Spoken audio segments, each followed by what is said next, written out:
En Venezuela no hay presos por cometer delitos, hay presos por pensar diferente. Hoy cientos de presos políticos siguen tras las rejas mientras el país y la comunidad internacional miran hacia otro lado.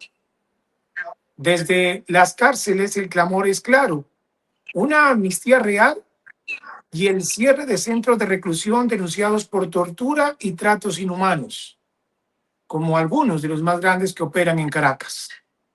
La pregunta es, ¿qué puede pasar si nadie les presta atención? ¿Se normaliza el encarcelamiento político como forma de control social? Para hablar de esta realidad, hoy nos acompaña Kelvin Zambrano. Él es abogado de derechos humanos y director de la Coalición para los Derechos Humanos y la Democracia. Kelvin ha documentado, defendido y acompañado a presos políticos y a sus familias y conoce desde adentro cómo opera el sistema de persecución judicial en Venezuela. Bienvenido, Kelvin, y gracias por atendernos. Hola Wilson, gracias a ti y a todo tu equipo. Bueno, Kelvin, ¿a hoy cuántos presos políticos hay realmente en Venezuela? ¿Y por qué las cifras oficiales no coinciden con las que tienen las ONGs? Fíjate, sería irresponsable darte una cifra y precisamente lo que nosotros hemos expresado desde la coalición es que tenemos que hacer una revisión de el estado y la situación de las personas privadas de libertad en Venezuela, incluso por cualquier motivo, debido a que muchos de los que están privados de libertad hoy en día en Venezuela no han querido dar información de casos que son producto de la persecución política por temor a represalias. Incluso los mismos jueces y los mismos funcionarios del sistema de justicia venezolano, específicamente del sistema de los tribunales de terrorismo venezolanos, donde son juzgados los presos políticos, les indican a muchos de los privados de libertad que no den información del caso, que no reporten el caso ante las organizaciones no gubernamentales, porque podrían complicar su proceso judicial. Entonces, yo creo que la cifra puede ser una cifra mucho más amplia de 1.000 presos políticos. Y esto porque hay que primero establecer qué es un preso político, cuáles son los criterios para la identificación de una persona privada de libertad por motivos políticos. Nosotros manejamos un criterio muy claro que son 4 criterios que permiten identificar, desde luego, estudiando y poder profundizar en los casos para decir esta persona es una persona privada de libertad por motivos políticos. Entonces, esta cifra en la que el gobierno, quienes controlan el poder, mejor dicho, en Venezuela, no coincide con la de las organizaciones no gubernamentales, es precisamente porque el criterio de quienes controlan el poder en Venezuela es muy distinto al que podamos tener las organizaciones no gubernamentales en cuanto a la identificación de las personas privadas de libertad por estos motivos. Kelvin, tú eres abogado que has analizado mucho este tema de derechos humanos. Ante la Corte, Nicolás Maduro dijo una palabra clave que inclusive le podría significar la libertad, que dijo, soy preso político, pidiendo garantías. ¿Esas mismas garantías se las están dando a los presos políticos que están en Venezuela, las que él ahora está pidiendo en Estados Unidos? En lo absoluto, nosotros tenemos muchísimos años a través de los informes que hemos presentado. De hecho, el informe más reciente que presentamos de nuestra organización fue un informe sobre persecución transnacional en el que identificamos patrones de persecución de activistas políticos más allá de las fronteras venezolanas, es decir, el aparato represivo logrando traspasar las fronteras territoriales para la persecución de la disidencia en el exterior. Esto te lo ilustro como para que tengamos una idea del monstruo represivo que existe en Venezuela y que el Estado nunca ha garantizado derechos fundamentales como, por ejemplo, algo alarmante, la atención médica oportuna y adecuada. En Venezuela se le priva del derecho a la salud a los privados de libertad por motivos políticos. Y eso es algo que se viene registrando desde el 2013, o sea, desde el día en el que Nicolás Maduro, por vías de hecho, secuestró el poder en Venezuela.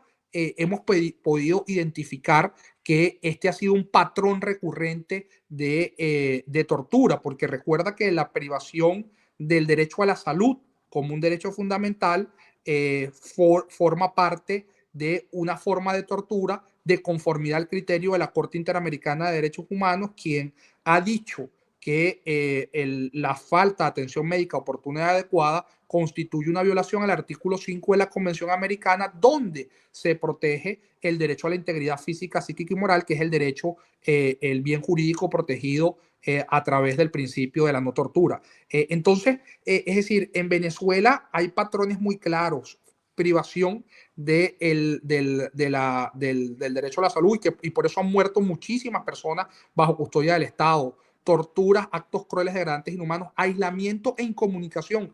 Wilson, en este momento, en este preciso instante, en Venezuela hay personas que están privadas de libertad y tienen un año, más de un año, incomunicadas, más de un año sin poder ver a sus familiares. Y hemos presentado denuncias ante la Comisión Interamericana de Derechos Humanos, le han otorgado medidas cautelares, hemos presentado el caso ante instancias internacionales y el Estado venezolano no adopta las recomendaciones que estos organismos, a solicitud de nosotros, han hecho para que se pueda garantizar derechos fundamentales. Cuando cayó el régimen en Siria, lo primero que se vio fue esos centros de reclusión donde había torturas. ¿Qué podrían encontrar en estos centros de reclusión en Caracas o en otras ciudades de Venezuela? Fíjate, yo creo que vamos a empezar a encontrarnos con el inicio de una situación que supera la ficción cinematográfica, que supera la ficción literaria, y solamente lo que nosotros vemos es la pequeña base del iceberg. O sea, esto es mucho más profundo, más delicado, porque cuando nosotros, lamentablemente yo me encuentro en el exilio, cuando nosotros hablábamos con nuestros defendidos que se encuentran privados de libertad, nos relataban las torturas de manera con mucho temor, porque es que si se enteraba el cuerpo de seguridad de lo que estaba informándonos a nosotros, eran nuevamente torturados. Y creo que vamos incluso a estar a las puertas de percatarnos de personas que han estado privadas por años en Venezuela sin que tengan registro de nada, sin que los familiares puedan verlo, y que solamente nos enteraremos cuando se puedan abrir estos centros de tortura que fueron creados, y esto es muy importante resaltarlo, Wilson, que fueron diseñados desde el poder político y desde el poder ejecutivo, porque así como lo ha dicho la misión de determinación de hechos el septiembre del año 2020, en Venezuela existe una estructura represiva y creada para torturar y silenciar a la disidencia venezolana, dirigida por Nicolás Maduro, de la misma manera como lo identificó la misión de determinación de hechos. O sea, identificó a Nicolás Maduro y a varios dirigentes políticos venezolanos como autores intelectuales de esta estructura represiva. Y estos centros de tortura podrían estar referenciados dentro del acompañamiento de Cuba, de su forma de adoctrinar de alguna manera a los venezolanos y sobre todo al régimen. Sí, es que, a ver, a las pruebas me remito. Fue un hecho público, notorio y comunicacional que el grupo de escoltas que tenía Nicolás Maduro era preponderantemente cubano. Y a ver, y yo te digo algo, no solamente es cubano, en Venezuela no solamente los asesores para el diseño de esta estructura institucional son exclusivamente cubanos, son rusos, son iraníes, son alemanes, de aquellos rastros que dejó por ahí la Alemania, la historia autoritaria de Alemania. Es decir, es todo un aparataje y toda una estructura internacional, de carácter internacional, que se dedica al asesoramiento de estos regímenes de vocación autoritaria y repite esquemas que han sido efectivos para el control de la sociedad, para el control político de la sociedad mediante el miedo. Y la tortura, sin duda alguna, es un instrumento, una herramienta para generar miedo en la población. Nosotros lo hemos denunciado en audiencias ante la Comisión Interamericana de Derechos Humanos. El Estado no solamente tortura, sino que además el Estado le conviene dar a conocer cómo tortura, de qué manera lo hace, cuáles son las prácticas, a efectos de poder generar en la población un temor fundado para que la población se inhiba, se autocensure y diga, bueno, yo no quiero correr la misma suerte de esta persona y entonces yo prefiero no ejercer mis derechos civiles y políticos. Entonces, sin duda alguna, todo este diseño institucional ha sido creado por un gran asesoramiento extranjero. Y además a nosotros nos los han referido algunos de los presos políticos que sí en sus actos de tortura habían agentes extranjeros presenciando estos actos o ejecutando estos actos en algunos momentos como autores materiales y en otros momentos como autores intelectuales. El presidente Donald Trump también ha sido claro con Delcy Rodríguez y está solicitando que se cierren los centros de tortura, uno muy importante que hay en Caracas. ¿Usted cómo se imagina cómo sería ese proceso para ese cierre? ¿Cómo se exigiría a través de derechos humanos para que queden en libertad o existe esa amnistía para todos los presos que están en este momento? Fíjate, nosotros desde la coalición hemos sido bastante claros. Hay unas organizaciones que han hablado de amnistía. Yo no sé si es la amnistía la solución jurídica para que esto se pueda lograr. Yo creo que esto implica, en primer lugar, que el gobierno de los Estados Unidos, que es el gobierno sobre el cual depende hoy el día el destino del país, pueda llamar, quizás no para que pueda sentarse con quienes controlan el poder hoy en Venezuela a efectos de evitar que eso pueda convertirse en una piedra de tranca para un proceso de negociaciones.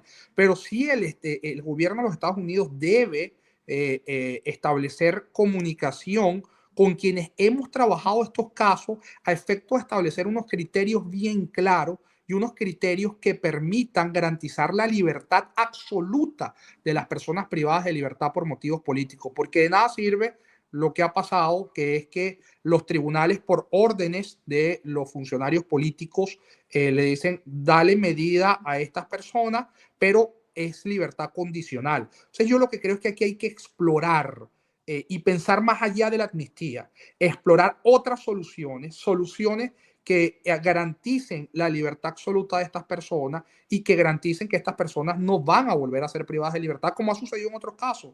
Fíjate, yo soy abogado de un caso que es el caso de Paramacay, del asalto al cuartel Paramacay en Venezuela.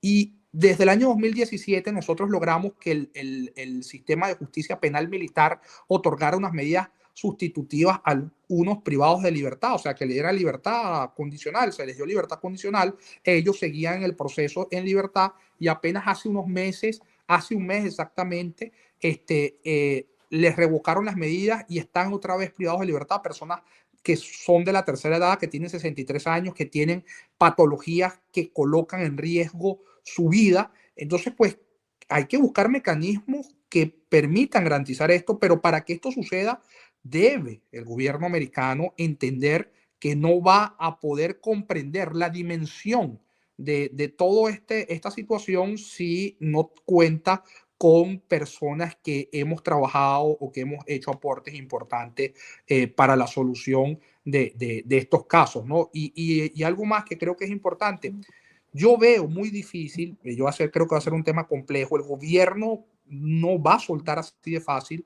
a los privados de libertad por motivos políticos, porque recuerda que ya esto lo han utilizado como monedas de cambio. Estas personas han sido utilizadas bajo la teoría del trance político, ¿no? Es decir, para yo liberar a estas personas, para yo cumplir con esta petición, tú tienes que darme estos beneficios.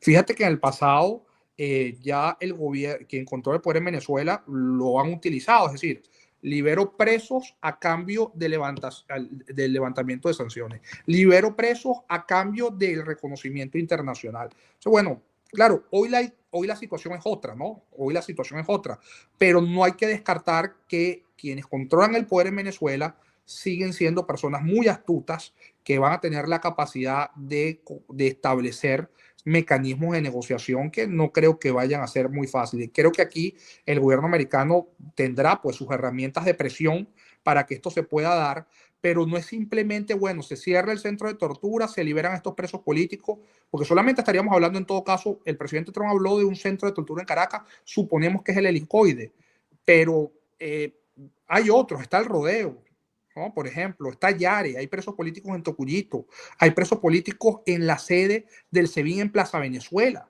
hay presos políticos en la sede del DGCIN en Caracas. Es decir, ¿cuál de todos estos centros de tortura? En Venezuela abundan los centros de tortura y abundan precisamente, Wilson, porque en Venezuela se creó y se diseñó toda una estructura institucional para reprimir, para torturar y para causarle daño a la disidencia. Kevin, me dejas pensando en este tema.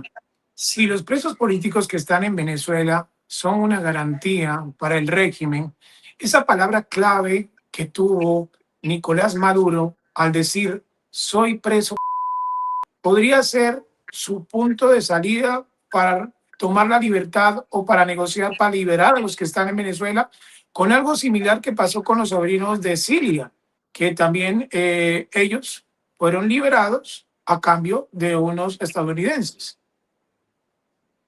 ¿Podría ser Mira, parte de una negociación?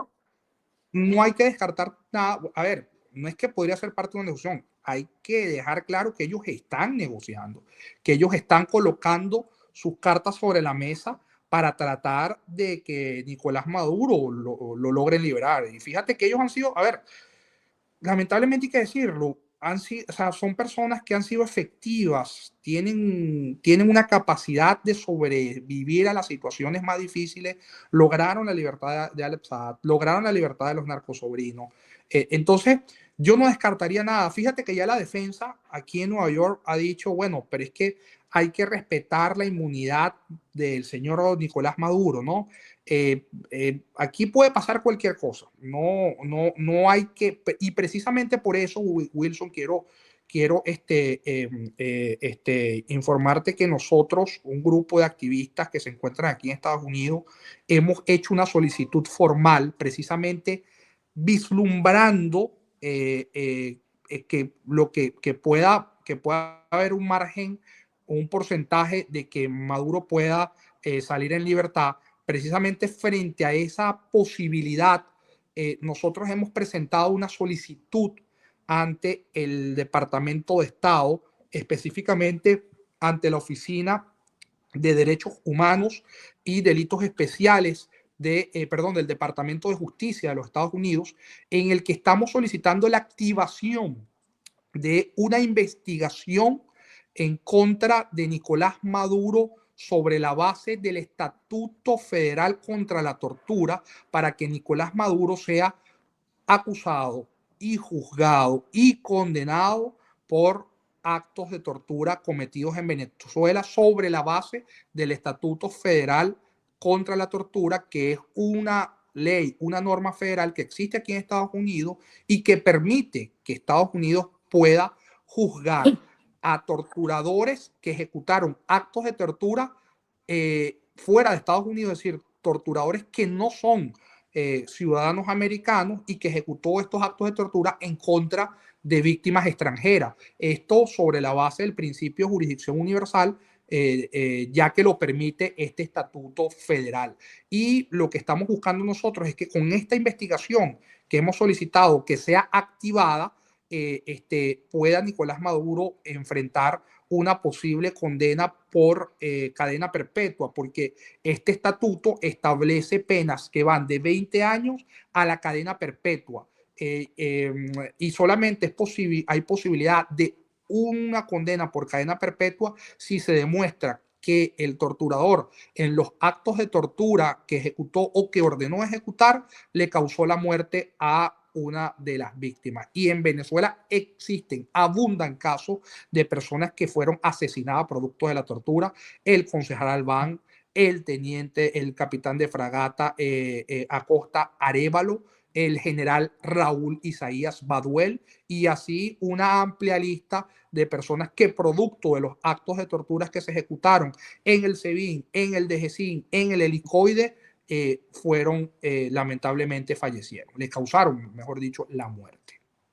Aparte de los presos políticos que ustedes ya tienen identificados, pero que no se pueden establecer realmente cuántos son, después del 3 de enero, tras la captura de Nicolás Maduro, se ha manifestado que hasta periodistas han sido detenidos y que hay personas que le están haciendo seguimiento solamente porque han tenido comunicación con su celular, con familiares o con personas por la desconfianza que hay.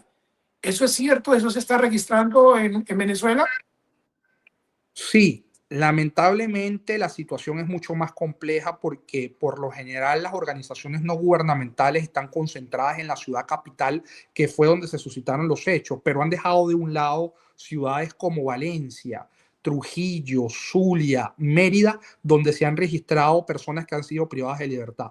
Este caso lo reportó el Consejo Nacional de Periodistas, de 14 periodistas que fueron detenidos, de los cuales fueron liberados 4 y hasta la información que tengo, 10 de ellos siguen privados de libertad y algunos parece que en situación de desaparición forzada, pero no tenemos mayor información de eso. Pero te puedo hablar de 2 casos de un grupo de 2 personas de la tercera edad que fueron privadas de libertad en Mérida por manifestar su apoyo a lo que había sucedido y la detención de 2 activistas de un partido político llamado Unión y Cambio, organización política que ha participado en procesos electorales, incluso tienen un diputado en este momento en la Asamblea Nacional, es una organización de oposición, de esta oposición que no es una oposición que lidera María Corina Machado y que están privados de libertad en el estado Zulia.